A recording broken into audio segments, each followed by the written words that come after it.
I was with a group of two people, and I think you were also pedaling up or going down. It was the other way. Okay. I think it was going up. As you were also biking. Out of all the places, where do you think I can find it? Was Hajabudevs. Yeah, crazy. That must have been a long time as well. Long time ago. Adam is somebody I bought my bike from. Adam is the youngest entrepreneur that I've met and has to amass a massive investment for his bicycle business.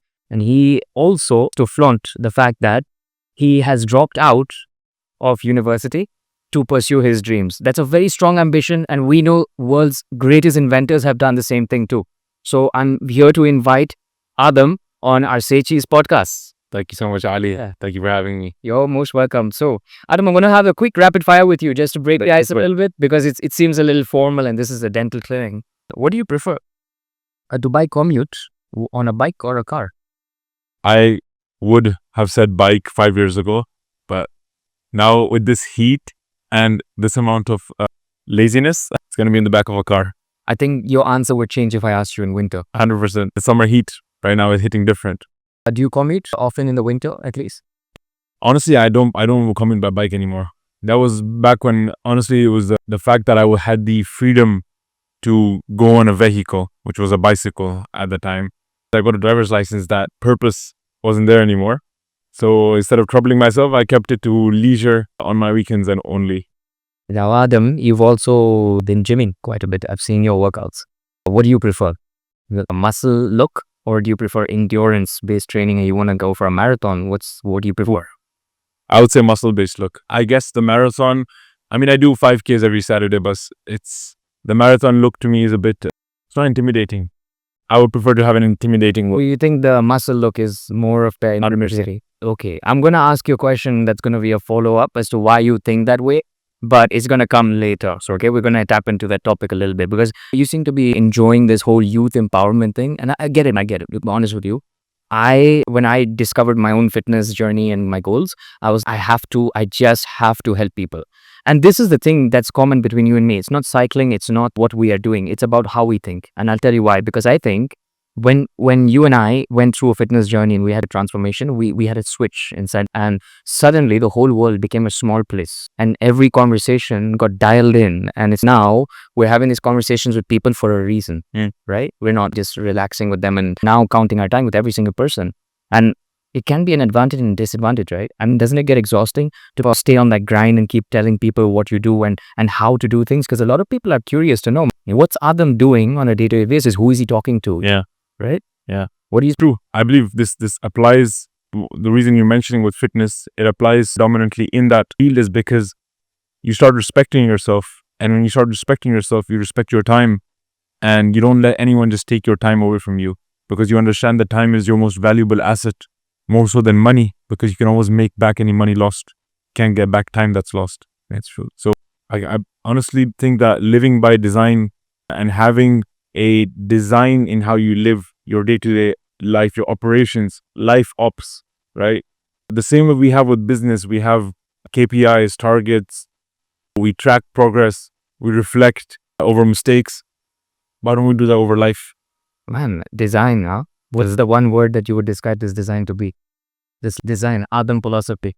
There's a method to the madness. There's a method to the madness. Okay. Would you share a little bit of that method with all of our viewers? So, me in the current stage of life that I am heavily focusing on my business because, yes, in Dubai, it's very flashy to have your own business and be an entrepreneur. But the reality is behind all those Lambos and lattes and Rolexes. Like that, Lambos and lattes. Yeah.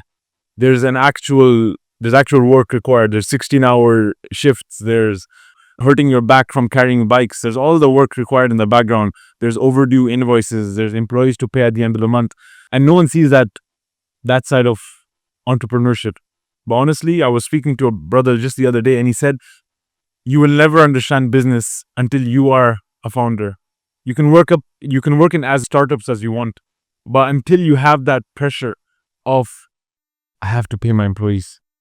Your employees don't care whether you were profitable this month or not, or whether you had a big loss or a lawsuit. They did the work. They need to be paid. And that pressure changes who you are. How does it change? Fundamentally it changes you, because the way you think, the way you operate, you can't sleep in the morning. This is the time when no one's going to bother you. It's the time when you can do the highest leverage output of work. And that, whenever you relax as well, whenever you replenish yourself, it's from the angle and perspective of putting in the work afterwards, and energizing yourself so that you can do the work after that.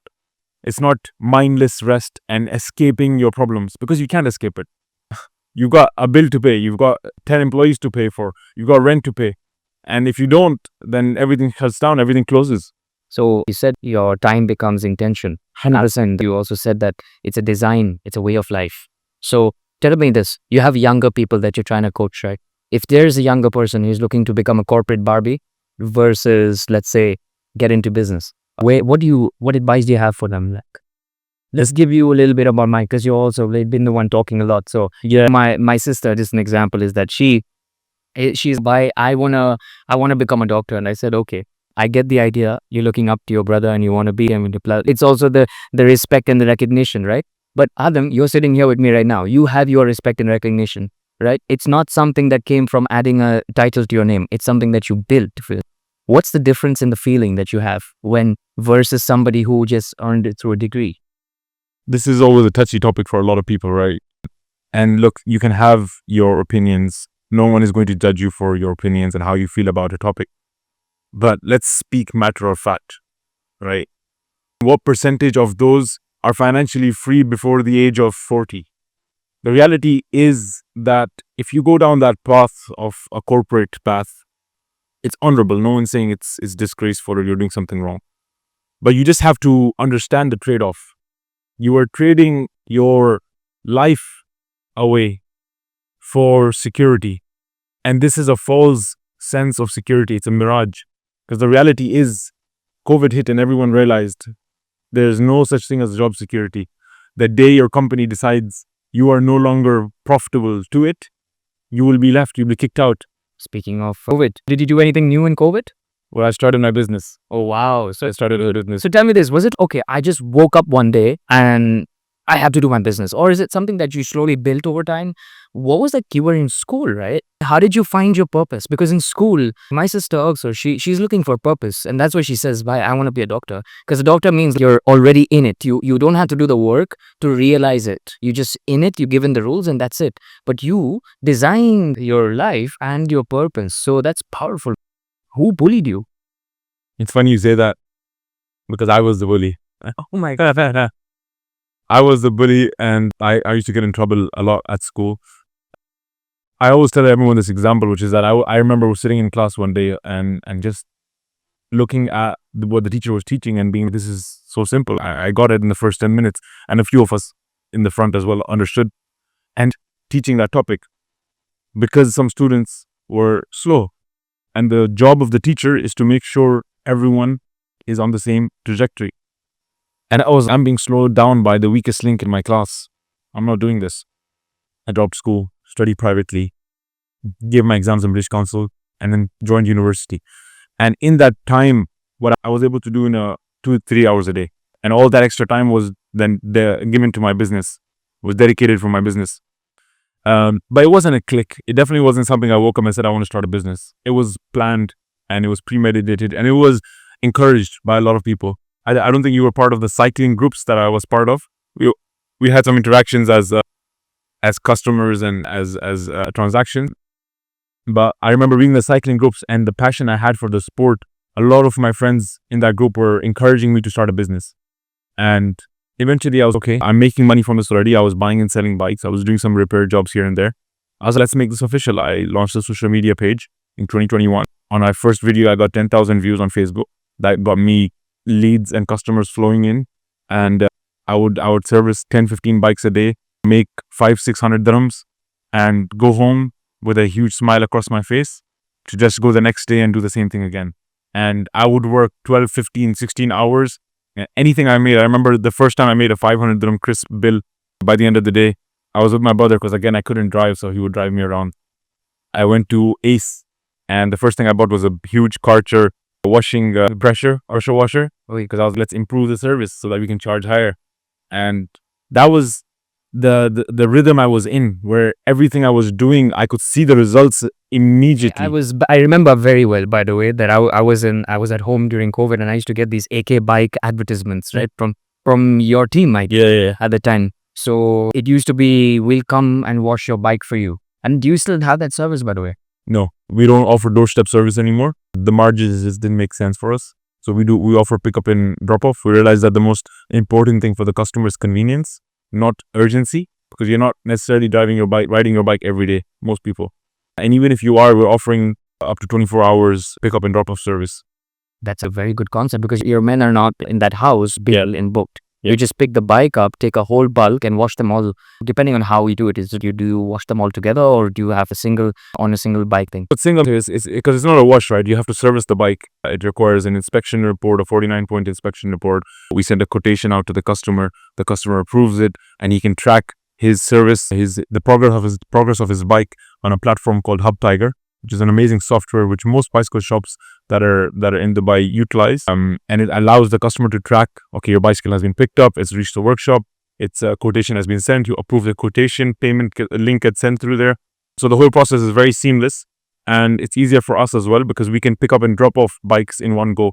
So the van does not have to go out and stay at a customer's location for several hours. In one round trip of 3 hours, he can deliver that in the same hours. Very smart, man. That's very smart, of course. And the reality is, look, the model was never perfect from day one, and it still isn't perfect, and it never will be perfect, but it always improves. And having this idea of perfectionism is always going to hold you back. And by the time everything is in line and the stars aligned, the opportunity is already gone. So might as well go for it when the opportunity is there and fix as you go. Gary V. Vaynerchuk, yeah. So I read him, because every time he puts up content, it's to the point, but it's always, it just leaves a mark and it leaves an impact. And what he always says is, just start, right? If you're young in your 20s, you have the support of somebody else to live on. Start, don't wait. And people are just so obsessed with being safe, tying down to the corporate culture and stuff, that people are not experimenting, seeing where their hobbies and values take them. I started this podcast out of the sheer will to support my network. That was my first reason. And I knew people were doing podcasts, but I don't know what their intentions were. I knew that if I even have 200 followers, those 200 followers are going to be updated with quality content, because I'm having conversations with people. And that's a passion, because I knew that editing and things just fell into place, and I enjoy it. You just said right now one very, very cool thing, right? Just start. Was there anything you had just started and then ended up failing on before the cycling gig? Before the cycling gig, I was just on a podcast yesterday, and I was telling him there's this idea, this notion, where your first business will never be your successful business. It's always your second or third. And in looking back on my life, AK Bikes was my first business. Everything before that was either me being self-employed, a freelance job, working as an employee, but it was never a business. What did you learn from those experiences? Fundamentally, I learned that to scale or grow whatever you're doing requires delegation. And as a founder, the hardest thing is delegating, because you are so obsessed with the quality of your product and your customer experience. You never want to put this in someone else's hands, because you're worried you're going to upset the customer, lose the customer, or the quality of your product will go down over time, or your service. But the reality is, if you train your staff, you choose good talent, and yes, it won't be at the same quality, but you need to look at what your customer prioritizes. This is something which took me a while to understand. It was my mentors who helped me understand. My customers love it when I am the one at their doorstep picking up their bike and dropping off their bike, because they love me talking to them, telling them about what happened on their bike, the issues, the services we've completed. He said, that's amazing, but you never scale. Either you choose keep doing that, and if that makes you happy, you can do that. No one's telling you can't, but don't expect to scale them, because you can only go to 10 customers a day. And if you want to be servicing 1,000 bikes a day, you can physically do that. It's not possible. Yeah, and I think the importance of scaling is there, that because you have high rents and the cost of living is high. So it depends on where you're setting up a business. So depending on that, you need to scale accordingly, right? Yeah. Can you start something really small and stay small in a country to buy? You can, definitely you can. And a lot of people have business and gigs they're doing running from home and small online businesses. That's fine. But then don't expect to get financially free, because the path you're pursuing is the same path an employee pursues, except you don't have a boss. So you're self-employed. I would say that to an extent is good, but a lot of times the employees are still making more money than you. And you're never financially free. The day you stop working, the day you go on vacation, your bank account's going down, it's not going up. Do you think the concept that you say financial freedom, do you think it's a concept, or do you think it can be achieved? It 100% can be achieved. I don't think there's anyone on planet Earth who cannot be financially free. You have the potential to be financially free. Alhamdulillah. But it depends on what your perspective, what your view of financial freedom is. People think you have to be a millionaire to be financially free. What you need to be financially free is essentially, mathematically, have your costs below your income. And if your income becomes passive over time, you have certain investments you're making while you're earning, you have certain properties, you have certain businesses that you're running, and your expenses are below the income you're making on a monthly basis, then that's financial freedom. What comes first? The passive income and then the business, or the business and then the passive income? Yeah, I think a lot of youngsters are obsessed with passive income. Bro, you've got 24 hours in a day, you have no responsibilities. Work your butt off right now so that you can have passive income in the future.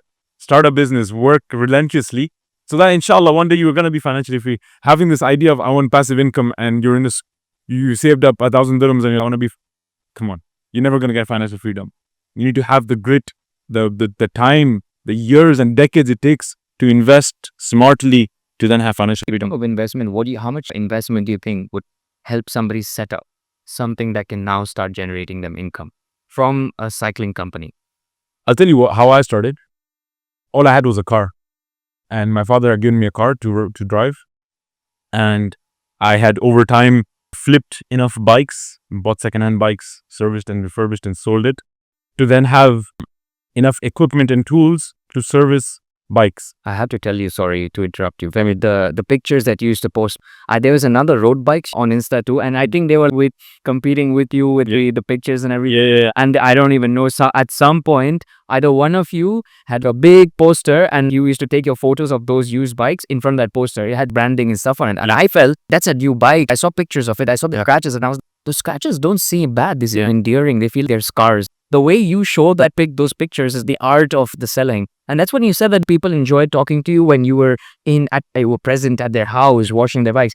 They were not enjoying your service. They were enjoying meeting you either in person, and then they were getting in at the return of the service. You can continue your journey with your dad. Just to connect with you, people buy from people, right? So end of the day, they're looking for that emotional connection a lot of times, especially in an industry like biking and bicycles, where you're not buying a bike so you go to work. Most people are not commuting on bikes. Most people are buying bikes because they want to go out with their families, their friends. They want to get in shape. They want to have some leisure just to clear their mind. So when you're in that fun industry, as I have to put it, you need to make the service industry of it fun as well. Of course, you can't make it a boring industry. Yes, for cars, you pull up in a car wash, get a quick car wash. You don't care, try and talk to the person. You just get in and get out. But it doesn't work the same way with a lot of things, bikes. You were just explaining to the audience how you had one car and then your father helped you along the way, and how did that work out for you then? So I think anyone can bootstrap it, especially in the service industry, because in the service industry, you don't have to have any initial investment to start. Literally, all I did was make a social media page, which is free, made a video, which cost me 200 dirhams, but I asked the person to pay in 30 days, so on credit. And so I had enough time to make up the money to pay him off. So again, essentially free, zero investment. And I had enough cleaning tools, a bucket and a sponge and stuff to get the job done. And I had a car, which was the main thing, right? And all I was offering was 50 dirhams. And you remember this. I remember you were the first Inquiry followers who who commented on our video that this is incredibly cheap. You need to raise your prices. And I was like, really? And of course, with time, I understood the importance of raising prices. But the reality was, at the time, I just wanted to do something. I wanted to show my passion for this sport and for this industry to people. And so I remember the first day I got 10 customers booked in, and I was going in car, servicing bikes, literally washing bikes in the garage. And this was peak summer, June of 2021. Man, this is an equivalent, because you're starting from ground zero, literally ground zero. And it's not to say that these professions now that I'm going to talk about are ground zero, but it just to keep in mind that It's not Michael Schumacher started by washing race cars or even simple bikes, but washing any bike that was there, and you were touching the bike and giving it life. Yes, basically. I could see that the tires were now no more black, no more gray. They were black. Yeah. They were original, right? And that's old rubber. When you have to have passion to breathe life into a bike that I for a fact that bike's not going anywhere. It might still stay in that house. It's not going. Yeah. Then you started getting more and more inquiries, and then I remember there was a. What was the most expensive bike that you serviced? I've serviced bikes that cost 50K. I mean, you've got the Pinarello Dogma. Dogmas are ridiculous. But the thing with Dubai is people love buying flashy bikes, but you see the ones that are that are the most flashy are the least ridden. They're mainly what they call them, pavement princesses, right? They're just kept there in the corner as a showpiece or hung on the wall very nicely. I keep telling people, they say, if you're getting into bicycle industry, you're getting into bike riding. Listen, a lot of people come into it thinking it's very expensive, and I agree. For somebody who is not used to spending more than 500 dirhams or 800 dirhams, they will definitely find 3,000, 4,000 to be quite a big investment, and then they get scared and overwhelmed, right? Yeah. So I just tell them, listen, boss. First of all, the bike industry is amazing to sell in. So if you sell that bike, it has amazing resale value, and parts are interchangeable. Yeah. Upgradable too. And you can it's Lego, right? And the best part is if you just get bored of cycling, you just have to hang it on your wall. It motivates you to ride it again. Every day. What do you think? 100%. Do you have a bike on your wall? Not anymore, mama. My wife would kill me. I'm just kidding. No, honestly, I sort of lost that element of almost childishness, which I loved and I still love when I look back at it, where I would remove my bed from the bedroom and my brother was sleeping and I would sleep on the floor because I wanted to put bikes on my side of the room, and I had bikes on the wall and wallpapers, and I would just eat, breathe, and sleep on bikes. That was my thing. Life takes its course and things become more important than others. But I mean, I still love the sport. I still would love to get back into competitive mountain biking, which I was in. And it just reminds me of the quote which was on your Say Cheese DXB. Maybe you can remind us of it. I will remind you right now. It's right here. I literally try to remember it. Because it's exactly true with what we're saying, right? You can go. That's your teleprompter. Roosevelt says, do what you can with what you have where you are. So someone might listen to me and be like, oh, I don't have a car. I can't do what he did. Okay. You can't do exactly what I did. But do you have a bike? You can bike to customers' locations. Look for your locality. Or you don't have a bike. Okay. Can you walk? You can't walk. Okay. Can you get on a metro? Can you take a metro? It's going to 3 dirhams. There's always a way to do it. Yes. Where there's a will, there's a way. Where there's a way. If you want to make excuses, there's 1,000 excuses under the sun that you can make. You're talking about where there's a will, there's a way. Now you have a vision in your head and you're starting off something completely new. And I've seen you have a massive followers of 5K runners. What's going on? Oh yes. So we're having every Saturday morning we're going for a run. And that was surprising. I mean, even the page abunuh.ae, which I just launched, we amassed 12K followers in 6 weeks across all platforms.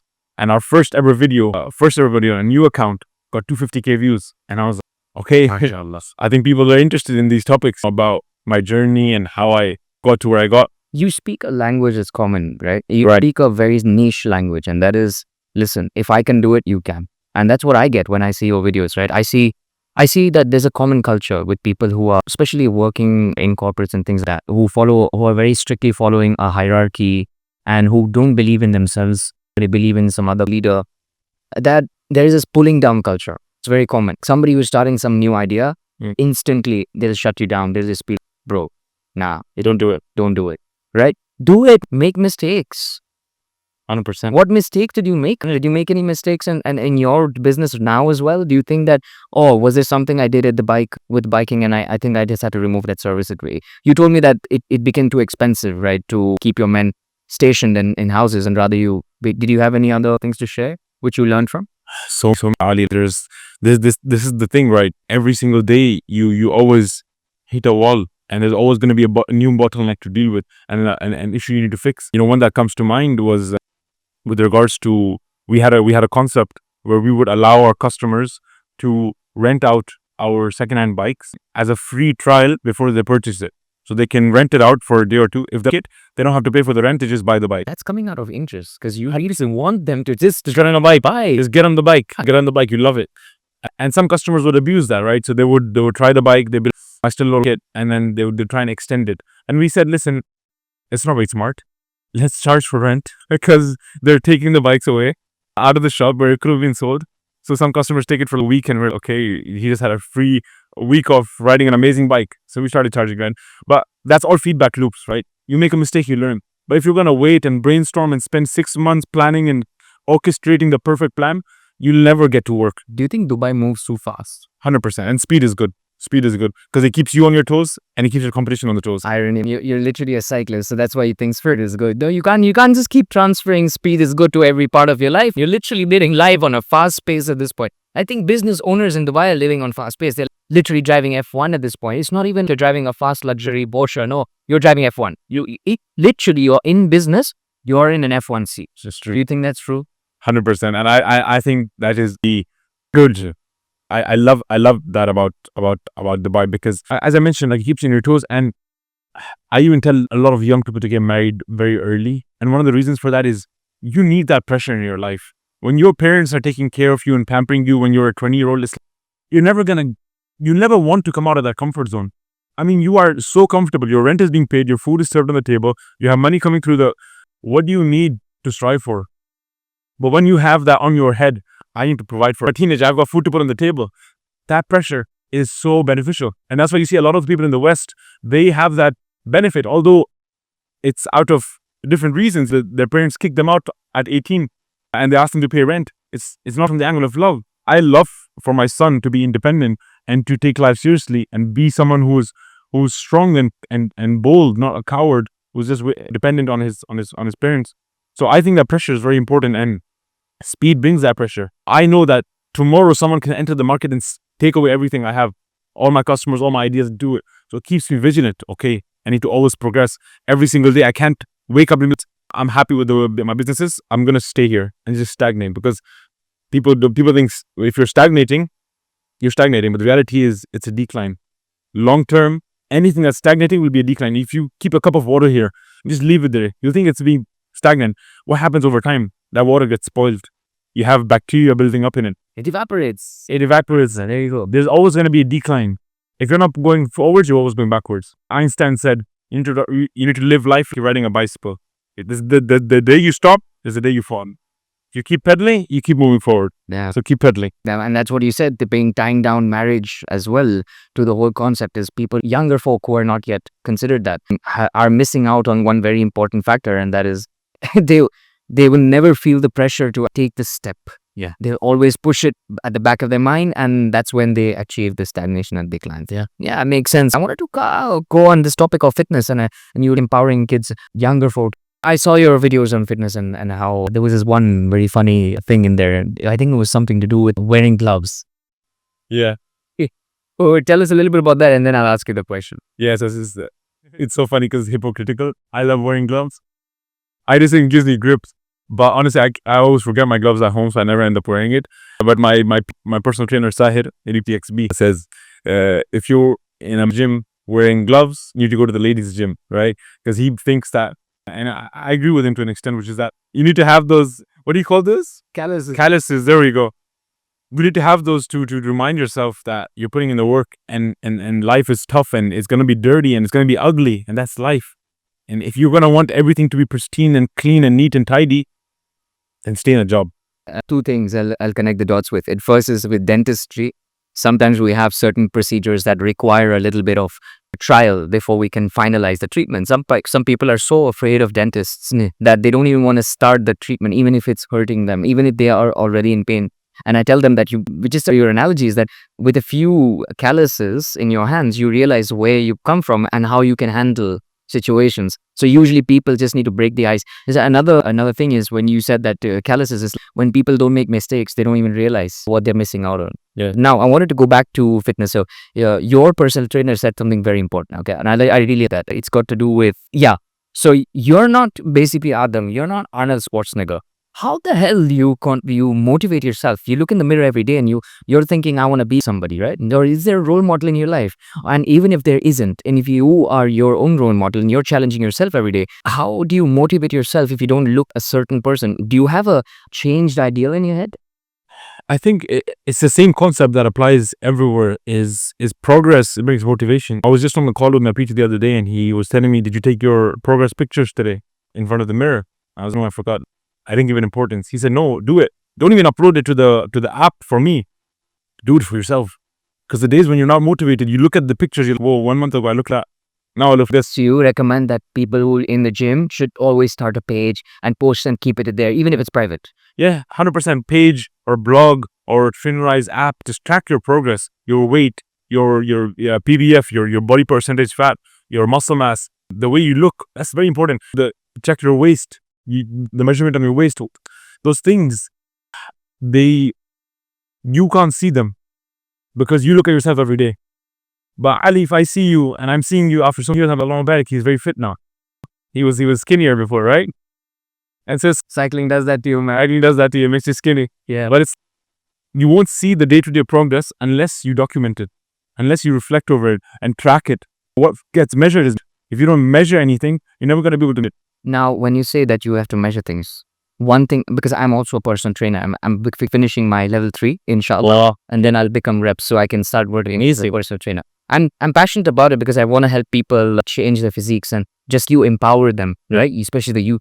So you said that tracking makes a huge difference, but what I've noticed is that there are two types of personalities. There is a personality A and a B. An A personality usually just listens to what you do and they'll just do. Yeah, right. And a B usually doesn't to be told what to do and they'll do according to themselves. Yeah. I fall into the B category, which means that if somebody gives me a prescribed workout diet or whatever, I will absolutely despise you and despise your program and despise everything.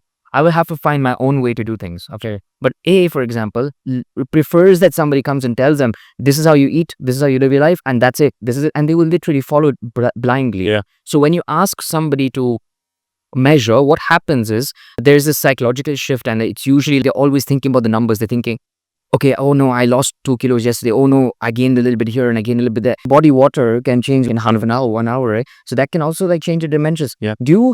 You might be knowing this because you can do this for years. So yeah. Do you have something, have you changed your internal dialogue if you saw the numbers not going your way? How do you talk yourself out of those negative thoughts? See, it's very easy to look at something one-dimensionally and make a judgment on that, but that's never the full picture, right? Just, I think 2 weeks back, because I'm on a diet to lose 10 kilos in 10 weeks. I'm already 5 kilos down. Oh, wow. In 3 weeks. It would have been 3 weeks. It's only been 3 weeks. 5 kilos and 3 weeks. 5 kilos in 3 weeks. So, one of the weeks, my weight went up and I was demotivated. I've been eating less. I'm eating the right foods, staying away from certain foods. I've been working out, putting the work in. And all my coach said was, what did you eat on? Because I measure on Friday morning. He's like, what did you have on Thursday evening for dinner? It was probably shawarma. He's like, okay.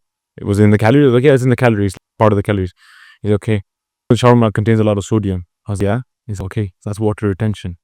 Water retention has made your weight go up. It's not that you've become fatter.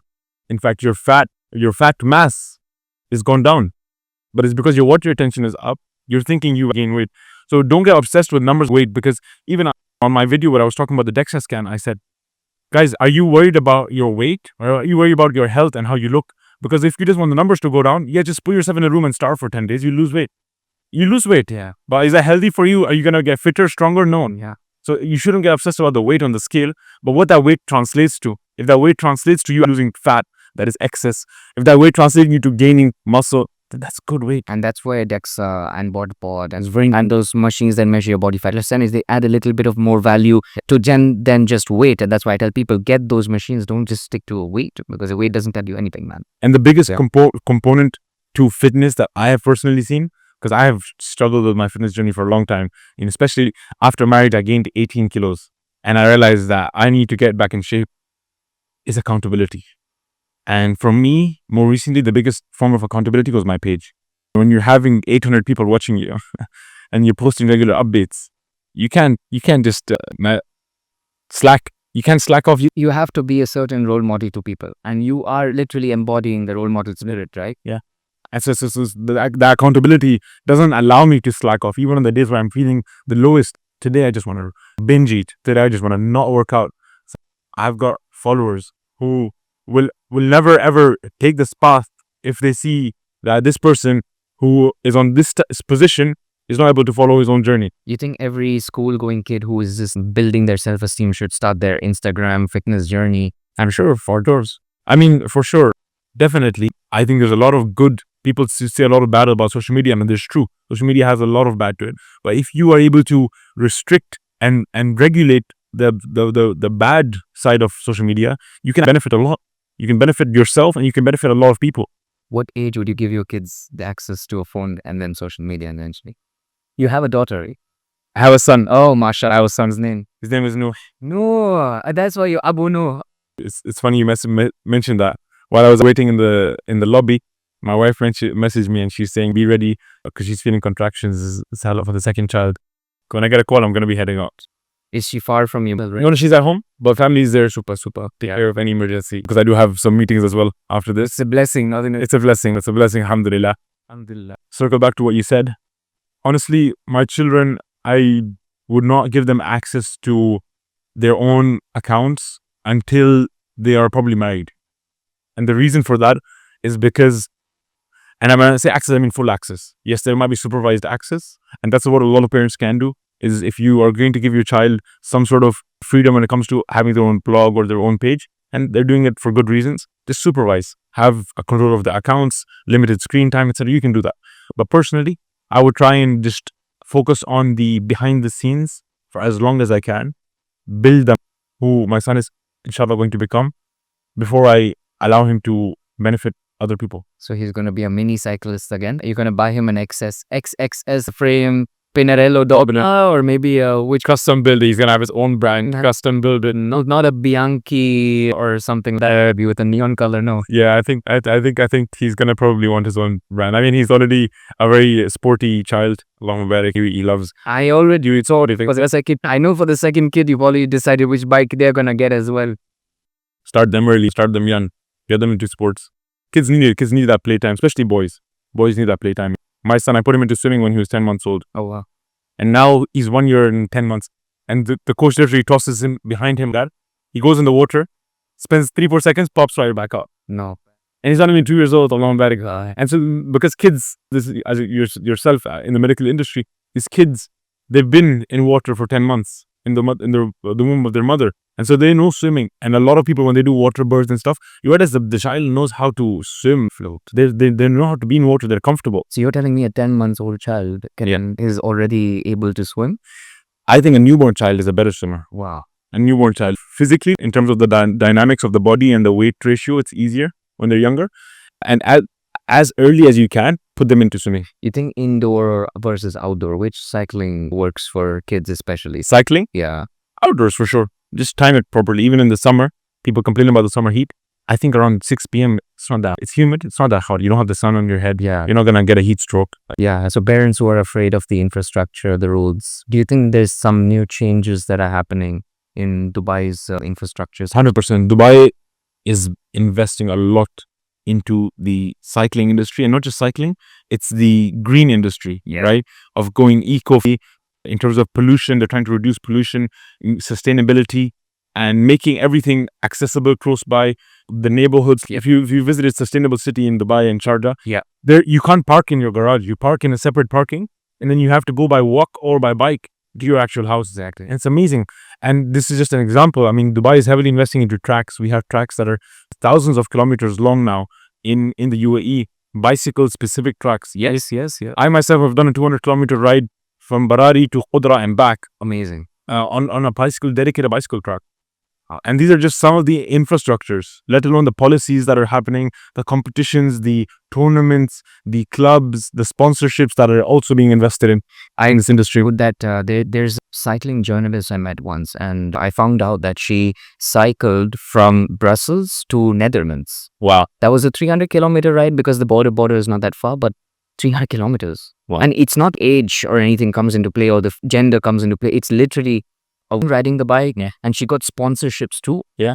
Man, gets paid for that. That's crazy because you're literally a riding billboard, basically, if you come out. So they would rather have you sponsored. Yeah. Do you think there's any opportunities for kids or even teenagers to do this in Dubai?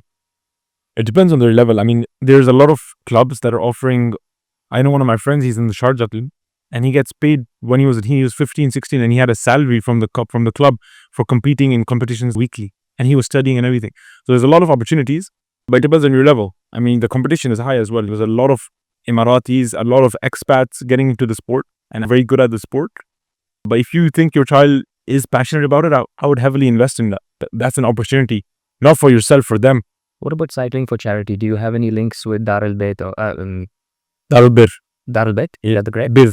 Darul Bir Yes. Society. Yeah. So do you have any experience with that, and how we can generate money, funds for through cycling for other causes, Gaza or something? Yeah, honestly, this is I've only heard this once or twice from individuals, this idea, and it's an amazing idea because end of the day, where people's eyes and attention are is where you want to bring the greatest good. So if you're going to bring charities, advertising funds, GoFundMe pages, that's the place to do it.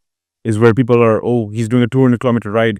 There's a ride that recently happened, this Hajj, where people went on bicycle from, I think, Medina to Makkah or Makkah to Medina, and that's 400 kilometers, right?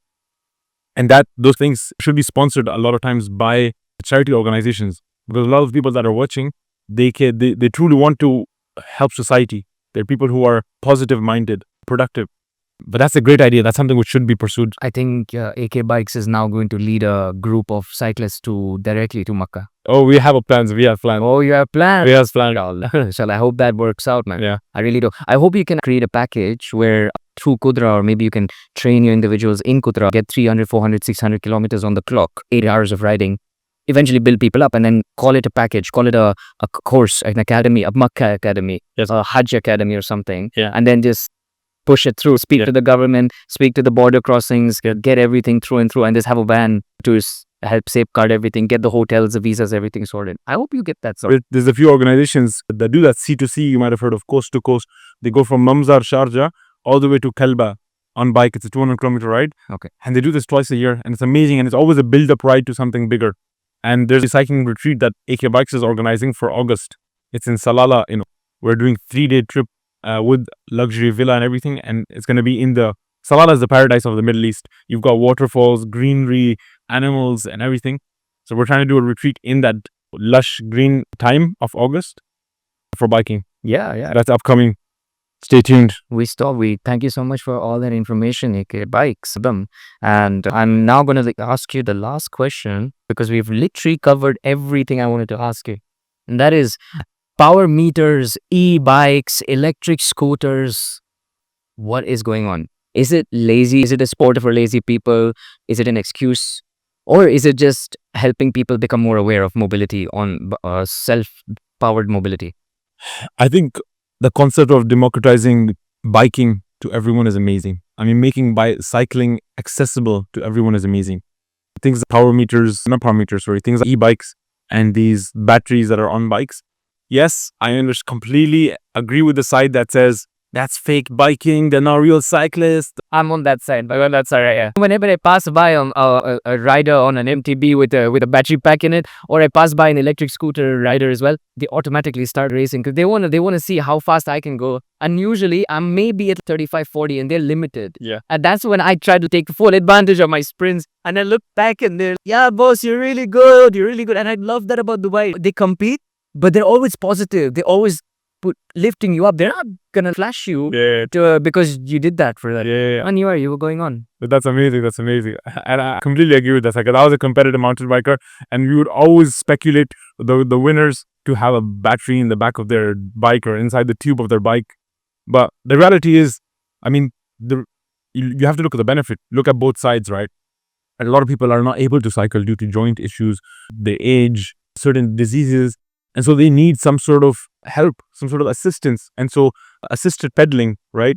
Pedaling assistance where you pedal and the bicycle gives you a little bit of more of a push is amazing, right?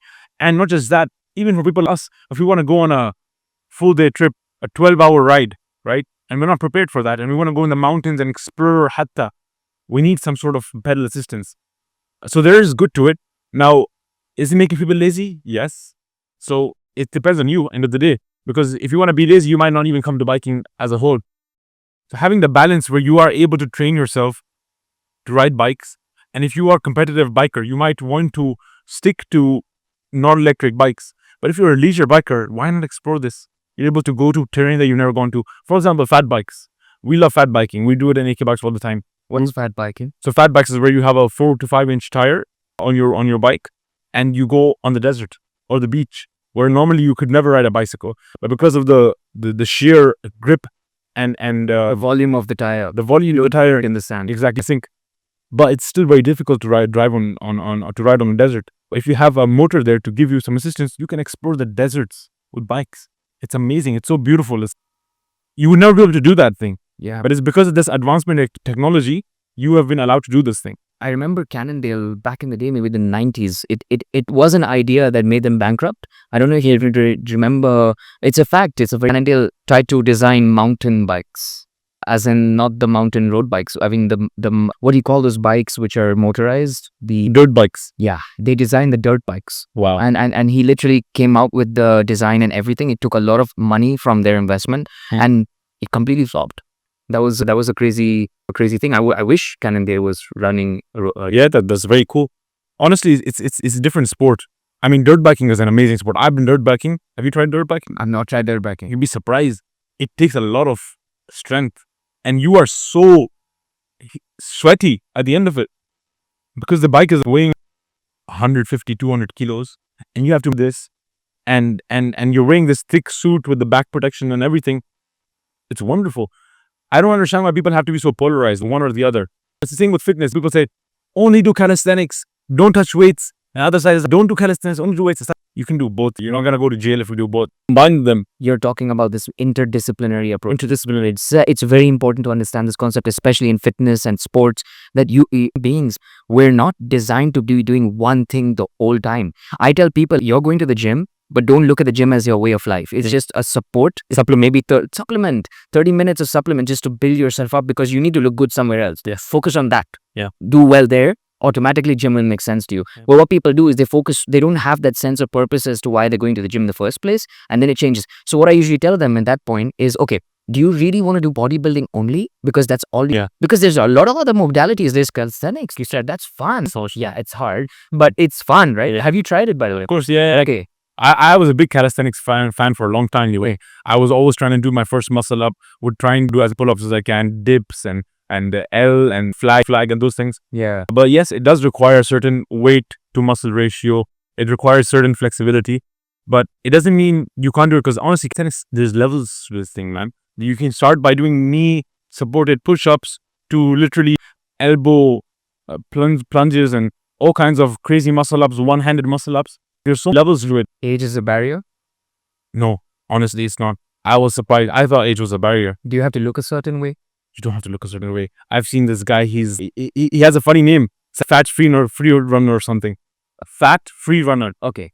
And he's this huge guy who's doing flips and everything and does handstands and handstand push-ups. So it's surprising that it's not the weight. It's not the age that has a factor. That's all it is. It's here, and it's muscle memory. You just have to do it for long enough for your muscles to build certain tendons to be able to do that. It's not that hard. You can do it at any age, any weight, but you have to start. And the reason a lot of people do calisthenics, it's very humbling. It humbles you. And it's very difficult, as you said. Right. But not being able to do a push-up, not being able to do a pull-up is very humbling. You'd rather just go to the gym and do some machine bench press, do some cables, because you can adjust the weight as you. Yeah. There's always a weight you can do.